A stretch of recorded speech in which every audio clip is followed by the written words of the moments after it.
The Office of Iran's Attorney General announcing that they have instructed authorities to enforce harsher measures when dealing with those violating the country's mandatory hijab or veil law. Typically, women would face 10 days to 2 months in jail for violating that law. Now they will be facing fines, travel bans, no access to public services, and other measures. And those, they say, encouraging women not to wear the hijab will be facing even harsher punishment, 1 to 10 years in jail, they say, for encouraging corruption. This comes after all that speculation a few weeks ago, after statements from Iranian officials saying that they are reviewing the country's mandatory hijab law and all these reports about abolishing the morality police. And there was speculation about whether there was going to be any sort of concessions that were going to be made by the Iranian regime. And those who know the regime have said all along that there was absolutely no way it was going to compromise on one of the pillars of the Islamic Republic, and that is the hijab. It's also very important to point out that while the issue of the hijab, the death of Mahsa Amini while in the custody of the morality police, sparked these protests back in September, the hijab is not the only reason people have been protesting. They say that this is about so much more than that. It is about basic human rights, people's rights to choose, women's right to choose whether to wear or not to wear the hijab, people's freedom to be able to speak out freely without the fear of being jailed, taking part in peaceful demonstrations without the threat of prison or the death penalty. It is about what Iranians would tell you. This is about the now familiar slogan of these protests: woman, life, freedom. President Joe Biden responding for the first time following bombshell revelations. We're cooperating fully. His personal attorneys discovering 10 classified documents, among other materials, at a private office in D.C. from his time as vice president. People know I take classified documents and classified information seriously. I was briefed about this discovery and surprised to learn that there were any government records that were taken there to that office.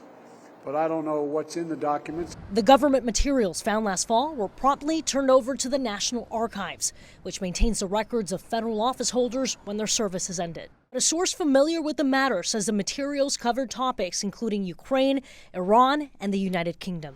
The U.S. Attorney in Chicago is now reviewing the situation as the Justice Department determines how to proceed. The circumstances have some similarities to the scandal that enveloped former President Donald Trump, who is currently under investigation after scores of classified documents were uncovered at his Mar-a-Lago home during an FBI raid last August. But there are clear distinctions between the two cases, including the number of documents and types of classifications involved, the circumstances in which they were discovered, and the level of cooperation with federal authorities. Republicans, however, seizing on the controversy. How long have they been sitting around? Who had access all of this time? How many people had access all of this time? The chair of the House Oversight Committee says he plans to press the National Archives for more information on the matter. California needs water, but not like this.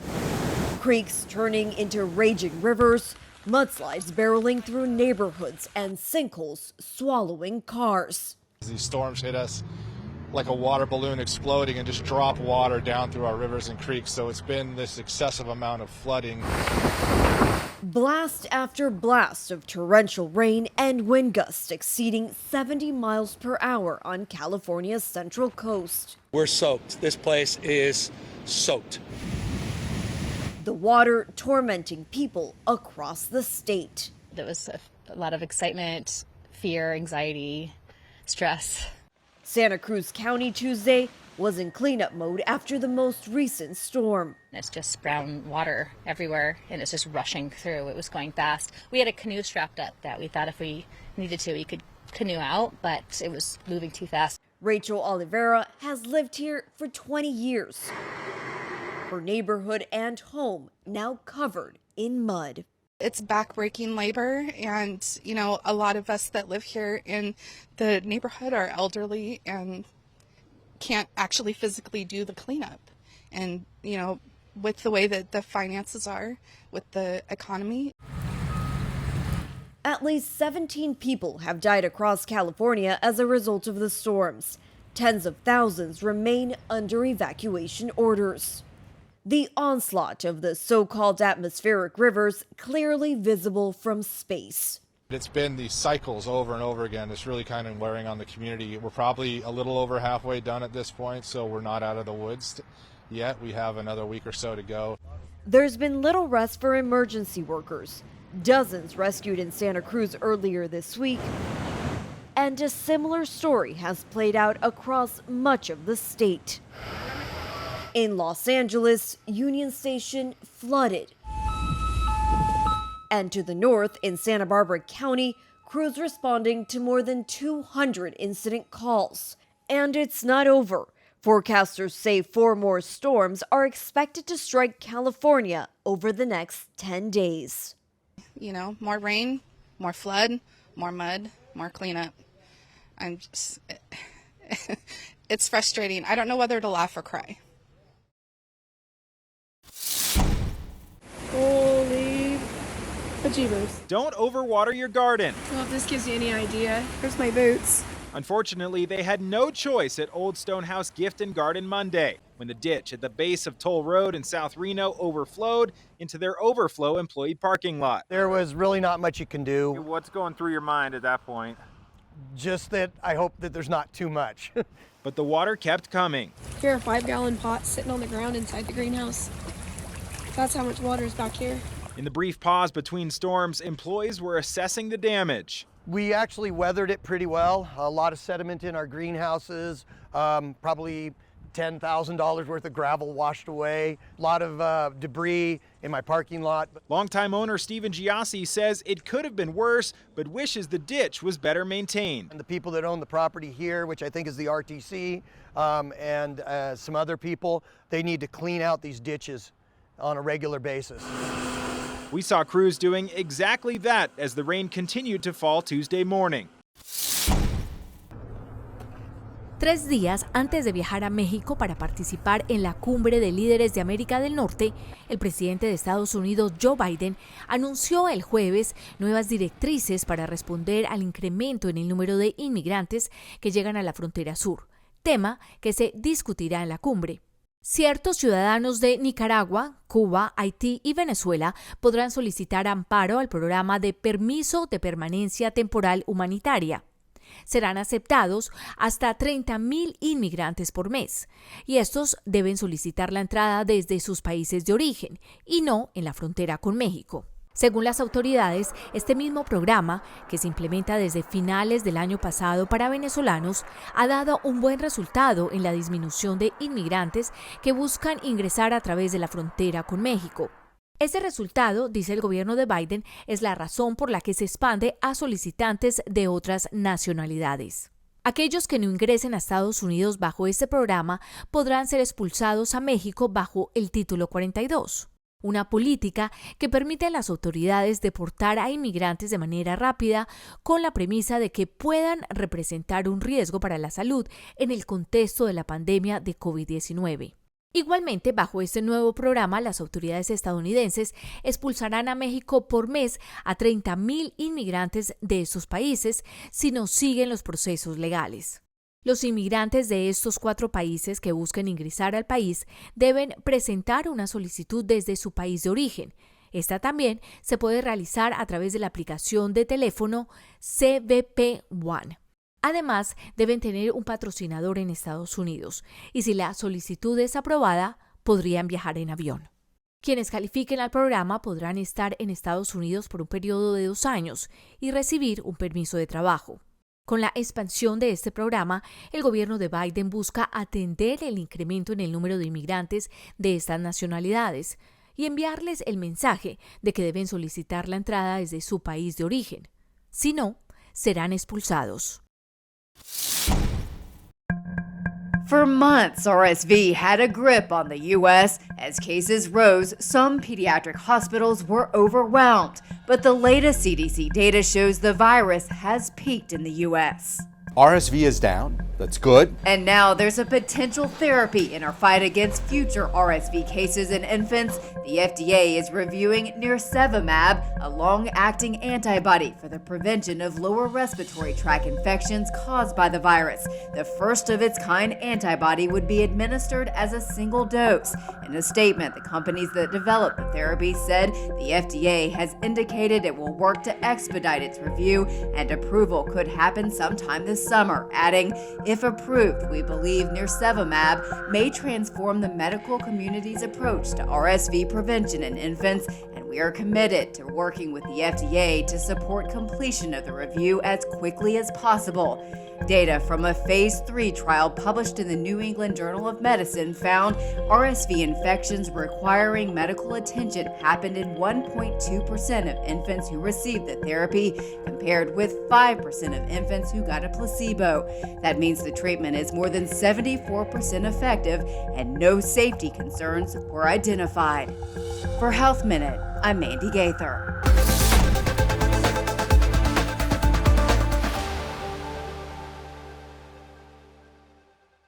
Queremos extenderles una gran invitación a todos nuestros televidentes de Telaruba para que sigan bien conectados con Primera Plana con Alejandra Forero, que transmitimos de lunes a viernes en nuestros 3 diferentes horarios. A las 6:30 nuestra premier, tendremos nuestra repetición a las 7:30 de la mañana y a la 1 de la tarde con las mejores noticias locales, internacionales, todos los sucesos que les dan la vuelta al mundo, noticias de virales, noticias de farándula y muchísimo más. Así que todos los días tenemos una cita aquí en Primera Plana con Alejandra Forero.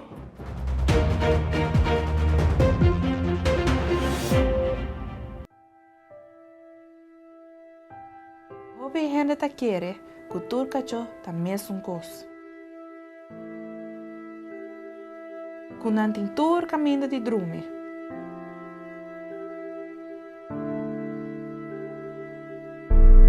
Inan por hunga unda kuta.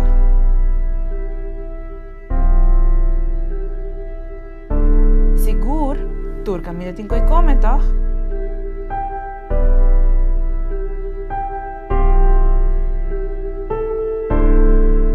Pero en realidad ta hopileo.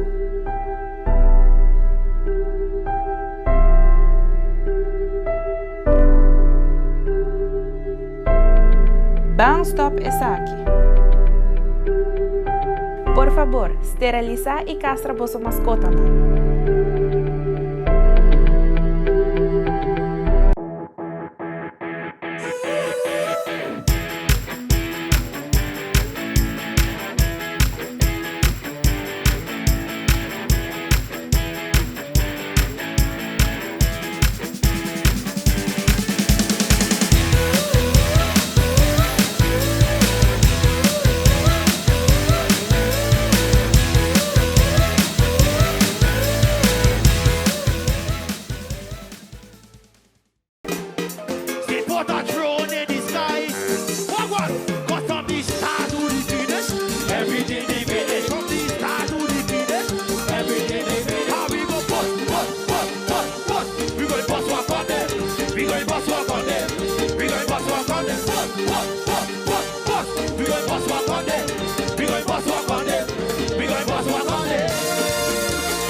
Money don't jiggle jiggle, it folds. I'd like to see you wiggle wiggle.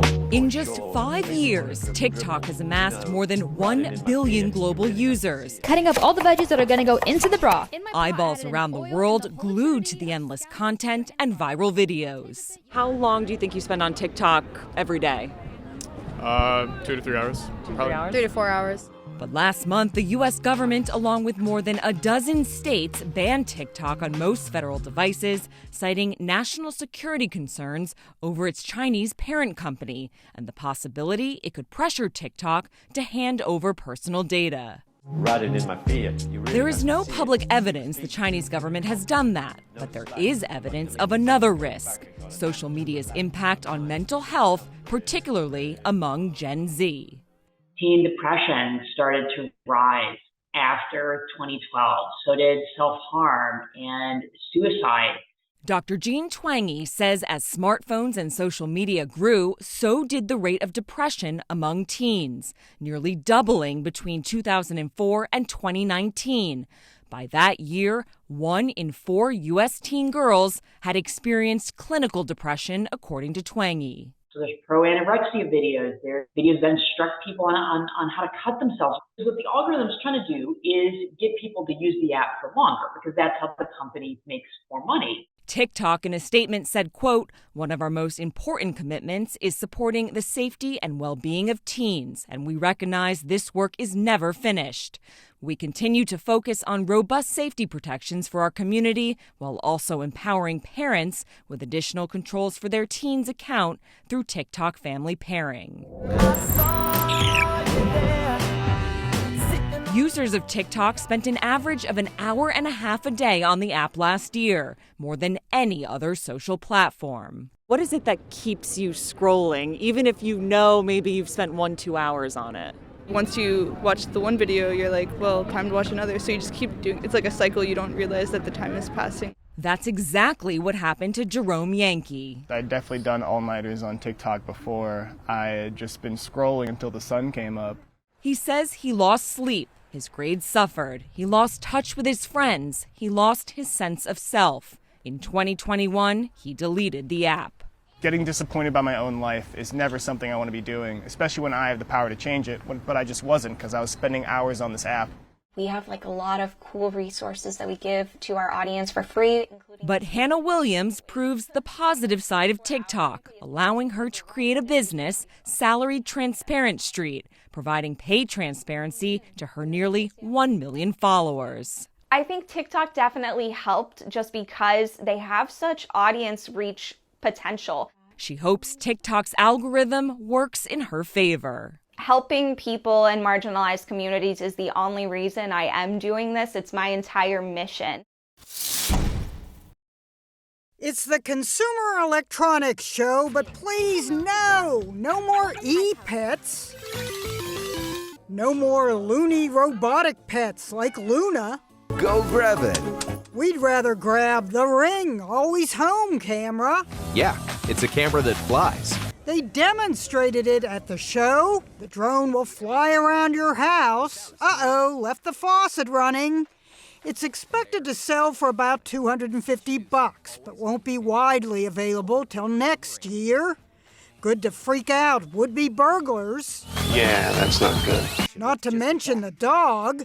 Seeing you in this might also scare the pooch. Mute Talk lets you mute yourself. Say, while gaming, so you're less of a disturbance. Yes. And then there's the SkyTed Silent Mask. Wear it when you don't want people around you to hear you. This must remain confidential. It's made of acoustic absorbing materials. If you find your own bodily functions absorbing, a French health tech company is developing U-Scan. Attach it inside the toilet bowl. Let it analyze your stream of health data. You'll have to excuse me. I'm going to go test it. The senior editor of Engadget, Daniel Cooper, was #1 tester at the show. It's the next best thing to your analysis, delivered in minutes to an app on your phone. Yeah, I have optimal water balance. I hope my mother's proud.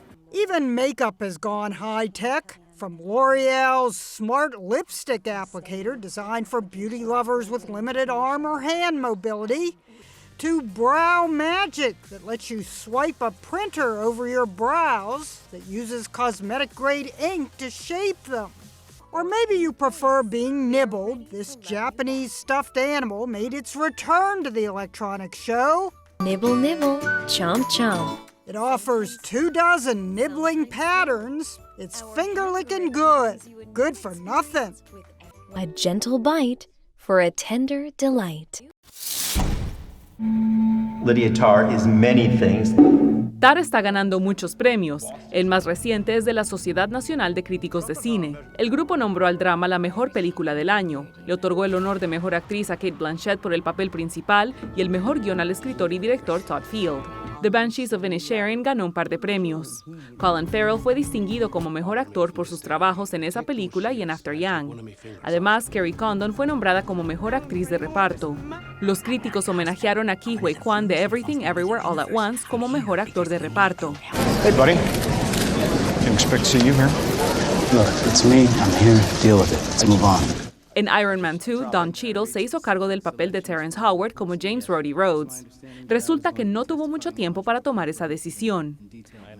Cheadle le dijo a la revista GQ que Marvel lo llamó mientras estaba en la fiesta de cumpleaños de su hijo y le dio 2 horas para aceptar o rechazar un contrato de 6 películas. Cheadle dijo que habló con su esposa y su agente, jugó laser tag y aceptó el trato. I hear her heartbeat. Avatar: The Way of Water es la 7ª película más taquillera de la historia. La secuela ha recaudado más de $1.700 millones en menos de un mes. Pasó a Jurassic World de 2015 para alcanzar el puesto número 7. Además, está unos $200 millones detrás de Spider-Man No Way Home en el 6º puesto. I've wanted to be famous my entire life. I thought Berlin was going to change everything. Bumper viene con todo. Peacock renovó Pitch Perfect, Bumper in Berlin para una segunda temporada. El servicio de streaming dice que el programa tuvo el mejor lanzamiento de una serie de comedia en Peacock hasta ahora.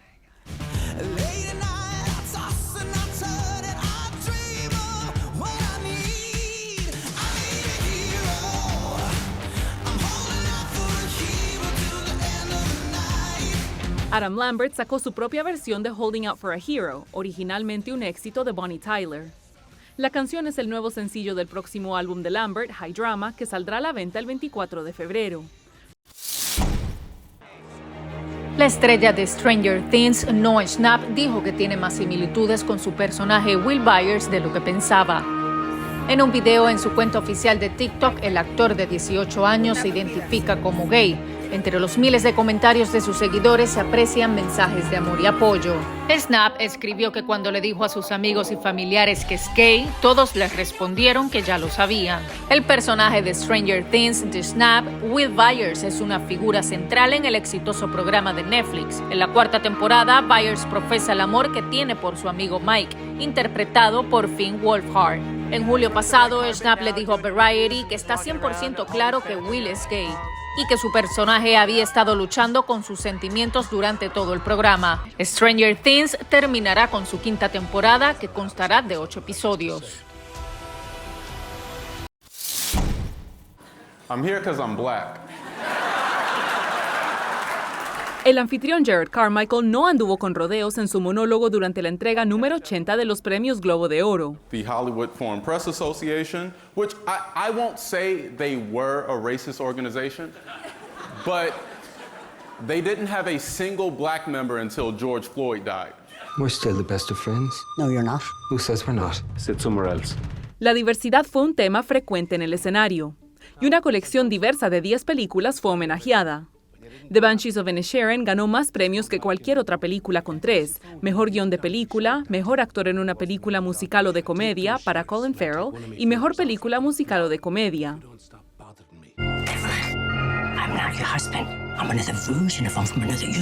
Everything Everywhere All at Once ganó 2 premios. El de mejor actor de reparto en una película le fue otorgado al ex actor infantil Ke Huy Quan, quien le agradeció con fervor a los guionistas y directores Daniel Kwan y Daniel Scheinert. Remember that kid, and they gave me an opportunity to try again. Su coprotagonista Michelle Yeoh ganó el premio como mejor actriz en una película y estuvo entre varios ganadores que no permitieron que los echaran del escenario. Then along came the best gift. Everything, everywhere, all at once. Shut up, please.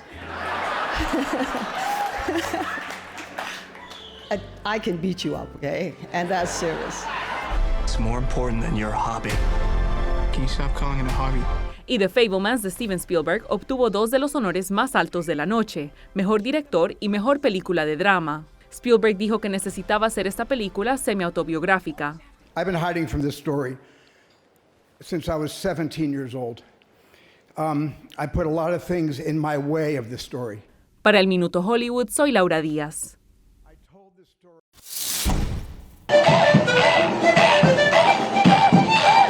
Este es el Carnaval de la Alegría, el desfile de los colores y de las historias de artesanos que trabajan todo el año para lucirse y recibir los aplausos de la gente. La carroza es un tema universal que a través del tiempo el hombre ha querido llevarlo a cabo, se llama inmortal.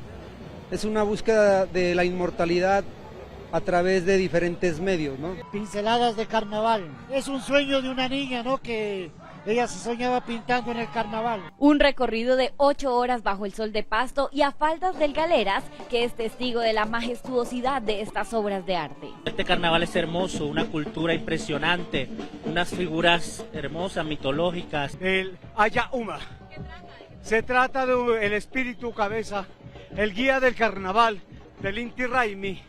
Y queremos iniciar y festejar con todo nuestro pueblo colombiano. Por la senda desfilaron más de 4.500 artistas y algunos se destacaron por su herencia, como Don Luis, que lleva toda su vida desfilando. Es el gusto mío en el día de hoy, de todos los carnavales, aquí, yo me da un orgullo de participar en nuestro carnaval de Pasto. Más de 50 comparsas también pusieron su granito de arena a ritmo de música andina. Hace parte de lo que es las bandas de yegua, de un instrumento de percusión baja. Un día para conmemorar el arte de los nariñenses. Y nosotros estamos abiertos todos los días, cuando el clima lo permite, de más o menos 10, 10 y media hasta las 5 de la tarde. La idea es que la gente que llegue se encuentre con un lugar para comer, para tomar algo. Sí, tenemos refrescos, agua, licuados, de comidas tenemos más que nada comida rápida, miniaturas, rabas, ese tipo de cosas. Tenemos también parrilla abierta este año, así que esperándolos. ¿Cómo es el movimiento estos días? Muy bueno, bárbaro, sí, mucha gente, el clima está acompañando también, la verdad que bien, súper bien. Día espléndido para disfrutar en la isla Gorriti con marcada presencia de turistas uruguayos y decenas de embarcaciones que llegan para disfrutar de este espacio natural. Es un lugar hermoso, increíble que tenemos acá en el país y bueno, hay que invitar a todos a que vengan a conocerla. ¿Un paseo obligado en Punta del Este? Un paseo obligado en Punta del Este, hermoso paseo. Siempre con un día lindo se disfruta mucho más. Sí, increíble todo el paisaje, todo, la playa, todo, es increíble. Sí, maravillosos, un paradisíaco esto, es una genialidad poder venir. Poder disfrutar también de las bellezas del departamento. De las bellezas del departamento, que no muchas personas conocen esto, hay mucha gente de Maldonado que no la conoce en la isla y es muy recomendable. De Colonia del Sacramento, acá a este lugar que es maravilloso, no lo conocíamos gracias a Alicia, la compañera nuestra de amigos de los motorhome, que nosotros andamos en casita rodante por nuestro país, que tienen lugares maravillosos como esto, afrodisíaco te diría, hermoso. Súper, la verdad el día está fantástico, está hermoso. Decías que ya habías venido otras veces. Sí, ya vine, me encanta venir acá porque es muy tranquilo, hay mucha naturaleza, la verdad que es un paisaje divino. Para el que no ha venido, ¿qué le podés recomendar? Que venga, que no se lo pierda, es como ir a Orlando y no ir a Disneylandia. Es una buena descripción. Sí, a mí me encanta este lugar.